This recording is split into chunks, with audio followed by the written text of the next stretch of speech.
नमस्कार मित्रांनो, मी गणेश मानकर इग्नाइट अकॅडमीच्या या प्लॅटफॉर्मवर मी तुम्हा सर्वांचे स्वागत करतो। तुम्ही देखील रेल्वे भरतीच्या परीक्षांची तयारी करत असाल आणि तुम्हाला देखील हे जाणून घ्यायचंय की रेल्वेमध्ये कोणत्या कोणत्या पदांसाठी परीक्षा होते आणि त्या पदांसाठी मी पात्र आहे का, कारण की माझी पात्रता काय आहे, त्या पदांसाठी पात्रता काय, तर ही मॅच होते का आणि त्याच्यानंतरच मला फॉर्म जो आहे तर तो भरता येणार आहे। तर आजचा हा व्हिडिओ तुमच्यासाठी खास असणार आहे। याच्यामध्ये रेल्वेमध्ये जेवढे काही पदांसाठी भरती निघते त्या सर्व पदांची पात्रता तुम्हाला एकाच व्हिडिओमध्ये जाणून घेण्यास मिळेल। याच्यामध्ये तुम्ही कोणकोणत्या पदांसाठी पात्र आहात आणि ज्याच्यामुळे तुम्ही कोणत्या पदांसाठी अभ्यास करू शकता या सर्व काही माहिती होणार आहे। म्हणून हा व्हिडिओ तुम्ही शेवटपर्यंत पूर्ण बघा। आणि रेल्वेची एनटीपीसी आणि ग्रुप डी नावाने दोन वेगवेगळ्या परीक्षा होतात मित्रांनो। सगळ्यात लोकप्रिय परीक्षा हे म्हटले जातात आणि यांच्यासाठी इग्नाइट अकॅडमीने कॉम्बो बॅच लॉन्च केलेले लाईव्ह स्वरूपाची बॅच आहे मित्रांनो। जे आहे तर ती सुरू झालेली आपली मराठी मीडियम मध्ये आता ही परीक्षा होते। मराठी माध्यम मध्ये परीक्षा आहे। 1999 प्लस जीएसटी मध्ये तुम्हाला हे पाहायला मिळणार आहे। 1 वर्ष व्हॅलिडिटी पाहायला मिळणार आहे। इग्नाइट अकॅडमीचं ऍप्लिकेशन डाउनलोड करून तुम्ही या बॅचला इनरोल करू शकतात मित्रांनो। चला तर रेल्वेने 2026 या वर्षासाठी जे एक्झाम कॅलेंडर जाहीर केलेले त्याच्यामध्ये लक्षात घ्या एएलपी नावाची एक एक्झाम होणार आहे। काय एएलपी असिस्टंट लोको पायलट, जी फेब्रुवारी 2026 मध्ये जाहिरात येणार आहे। पुढचं एक टेक्निशियन पद ते येणार आहे मार्च 2026 मध्ये। सेक्शन कंट्रोलर ते येणार आहे एप्रिल 2026 मध्ये। जेई ची परीक्षा येणार आहे जुलैमध्ये। एनटीपीसी ची येणार आहे ऑगस्ट मध्ये। ग्रुप डी ची येणार आहे ऑक्टोबर 2026 मध्ये। तर अशा पद्धतीने वेगवेगळ्या एक्झाम होणार आहे। आता कोणकोणत्या पदांसाठी मी पात्र ठरू शकतो, सगळ्यात आधी लक्षात घ्या की रेल्वेमध्ये जे ग्रुप ए ची पदं असतात, अधिकारी लेवलची पदं असतात, क्लास 1 ची पदं असतात, तर ती भरण्याची प्रोसेस ही यूपीएससी मार्फत केली जाते मित्रांनो। ती कोणामार्फत भरली जाते, ती यूपीएससी जी संस्था आहे ती घेते। आता या यूपीएससी मध्ये दोन पद्धतीच्या परीक्षा होत असतात। एक असते आपली सिव्हिल सर्व्हिसेस, ज्याच्यासाठी तुम्ही आयएएस वगैरे तयारी करता पाहते, आयएएस आयपीएस बनना आहे मुझे, तर ती परीक्षा। त्याच्यानंतर एक असते इंजिनिअरिंग सिव्हिल सर्व्हिसेस, तर ही एक परीक्षा होत असते मित्रांनो। इंजिनिअरिंग सिव्हिल एक्झाम ही एक्झाम होत असते। आता रेल्वेचे जे काही नॉन टेक्निकल पद आहेत मित्रांनो, नॉन टेकचे पद जिथं फक्त अधिकारी लेवलचं हे लागतं, म्हणजे टेक्निकल गोष्टी लागत नाही, तर ती सगळे पद या सिव्हिल सर्व्हिस एक्झाम मध्ये भरल्या जातात। आणि जे काही टेक्निकल पद आहेत की ज्यांच्यासाठी टेक्निकल नॉलेज लागतं, ती इंजिनिअरिंगची काही पद असतील, तर ती सगळे या एक्झाम थ्रू जे आहेत तर ती भरली जातात। लक्षात घ्या सिव्हिल सर्व्हिसेसच्या याच्या थ्रू ट्रॅफिक सर्व्हिस असेल, अकाउंट सर्व्हिस असेल, पर्सनल सर्व्हिस असेल आणि आरपीएफचे काही म्हणजे पोलीस नाही पण त्यांचे वरचे अधिकारी हे इथून परीक्षे माध्यमातून हे निवडले जातात। पुन्हा civil engineer, electrical engineer, mechanical engineer, signal and telecom आणि स्टोअर डिपार्टमेंट मध्ये ही जी काही टेक्निकल पद आहेत मित्रांनो, ही इंजिनिअरिंग सर्व्हिसेस एक्झाम मधून घेतली जातात। आणि सिव्हिल सर्व्हिसेस एक्झाम आधी railway Indian railway management service नावाने परीक्षा व्हायची, आयआरएमएस नावाची, ती परीक्षा आता कॅन्सल करून याच्या माध्यमातून ही परीक्षा भरल्या जातात। ती खूप वरच्या लेवलची परीक्षा आहे। ओके, तर त्याच्यासाठी यांच्यासाठी पात्रता काय मित्रांनो, पदवी लागते फक्त। पात्रता काय, समजा तुम्ही सिव्हिल सर्व्हिसेस साठी अप्लाय करत असाल नॉन टेक्निकल, त्याला पदवी लागते। परंतु जर तुम्ही इंजिनिअरिंगचे पाहिजे, पण पदवी कोणती पाहिजे मित्रांनो, सिव्हिल इंजिनिअरिंगची पदवी पाहिजे। पदवी कोणती पाहिजे, इलेक्ट्रिकल इंजिनिअरिंगची पदवी पाहिजे। पदवी कोणती पाहिजे, मेकॅनिकलची पदवी पाहिजे। पदवी कोणती पाहिजे, सिग्नल अँड टेलिकॉम मध्ये पदवी पाहिजे। म्हणजे इथं तुम्ही अप्लाय करू शकतात, परंतु तुमच्याकडे त्या डिपार्टमेंटची, त्या टेक्निकल फील्डची पदवी असणं गरजेचं आहे। इथं कोणत्याही शाखेचा पदवीधर याचा फॉर्म भरू शकतो, ही याची पात्रता आहे। लक्षात घ्या सेंट्रल मध्ये ओबीसीसाठी जी काही वयोमर्यादा असते त्याच्यासाठी 3 वर्ष एक्स्ट्रा मिळतात त्यांना, आणि जे काही एससी आणि एसटी असतात त्यांना 5 वर्ष एक्स्ट्रा मिळतात मित्रांनो। काय 5 वर्ष एक्स्ट्रा जे आहे वयोमर्यादा मध्ये भेटतात त्यांना। वयोमर्यादा म्हणजे समजा 38 वर्ष ठरलं असेल तर त्याच्या पुढे ओबीसीची गणना करायची आणि त्याच्या पुढचे 5 वर्ष हे एससी एसटी यांच्या वयोची गणना तुम्हाला इथं करावी लागणार आहे। पुढचं आरआरबी एनटीपीसी नावाची परीक्षा जी आहे तर ती होत असते। या आरआरबी एनटीपीसी अंतर्गत 2 पद्धतीची पदं भरली जातात। एकाला म्हटलं जातं यूजी परीक्षा, अंडर ग्रॅज्युएट, ज्याच्यामध्ये तुम्ही 12वी लेवल पास असाल तर तुम्ही फॉर्म भरू शकतात, आणि दुसरी असते ग्रॅज्युएट, ज्याला म्हणतो पदवीधर।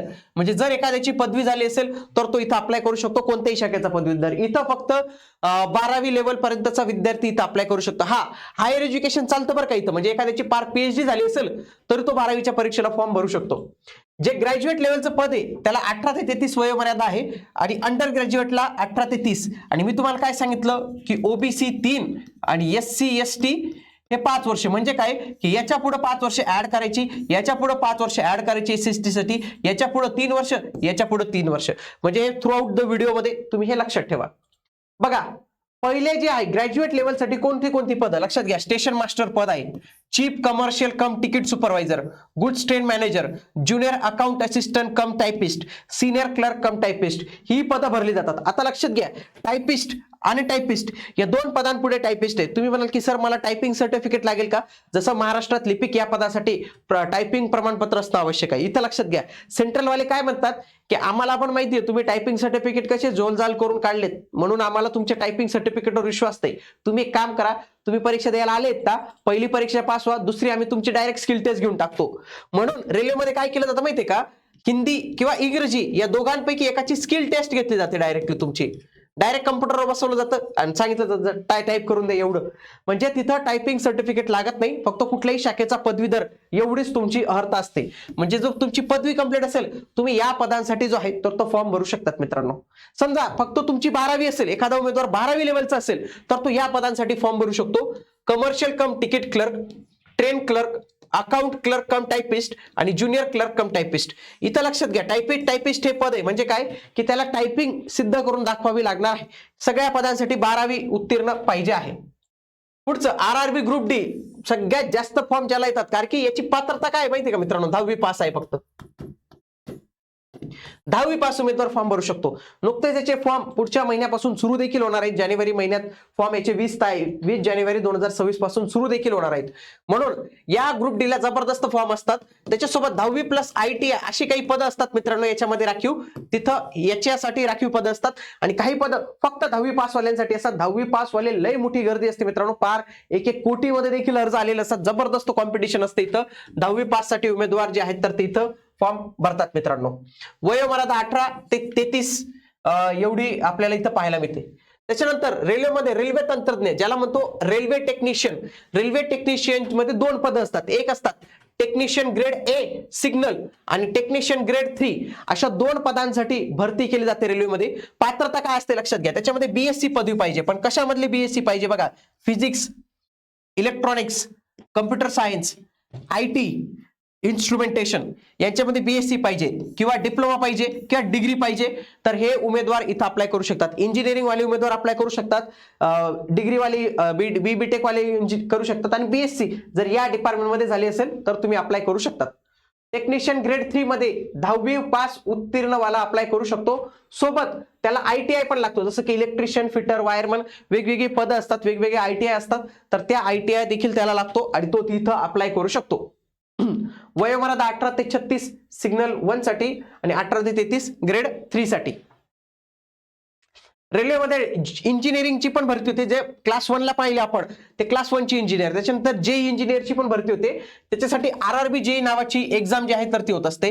याच्यामध्ये तुमचा डिप्लोमा किंवा डिग्री पाहिजे. समजा सिव्हिल मध्ये असेल, मेकॅनिकल मध्ये असेल, इलेक्ट्रिकल मध्ये असेल, इलेक्ट्रॉनिक्स मध्ये असेल, IT मध्ये असेल, इत्यादी क्षेत्रात म्हणजे जशा जागा आल्या त्या पद्धतीने तुमच्याकडे जर डिप्लोमा असेल किंवा डिग्री असेल म्हणजे BTech ज्याला आपण म्हणतो, तरी तुम्ही फॉर्म भरू शकतात याच्यासाठी. त्यासोबतच कोणत्याही शाखेचा आणि जे केमिकल आणि मेटलर्जिकल असिस्टंट हे पद आहे याच्यातलं RRB JEEचं, त्याच्यामध्ये BSc पाहिजे. फिजिक्स अँड केमिस्ट्री मध्ये तुमची BSc पाहिजे, तर तुम्ही या CMA पोस्ट साठी अप्लाय करू शकतात.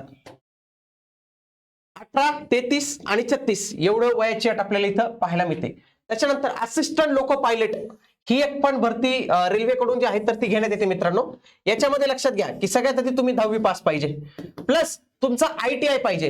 मग ITI हा वेगवेगळा असू शकतो बरं का मित्रांनो. आता इथं वेगवेगळे पद येतात. For example fitter, electrician, instrumentation mechanic, millwright, maintenance mechanic, mechanic radio, बघा एवढे सगळ्या काही गोष्टी दिलेल्या आहेत. तर हे सगळे उमेदवार इथं अप्लाय करू शकतात 10वी प्लस ITI वाले. म्हणजे ही खास भरती ITI वाल्यांसाठी फोकस जी आहे तर ती करण्यात येते मित्रांनो.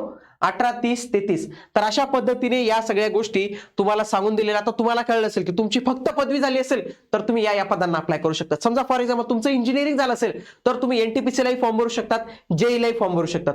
तुमचं 10वी प्लस ITI प्लस पदवी झालं असेल तर तुम्ही ग्रुप D ला अप्लाय करू शकतात, ALP ला अप्लाय करू शकतात, NTPC ला अप्लाय करू शकतात.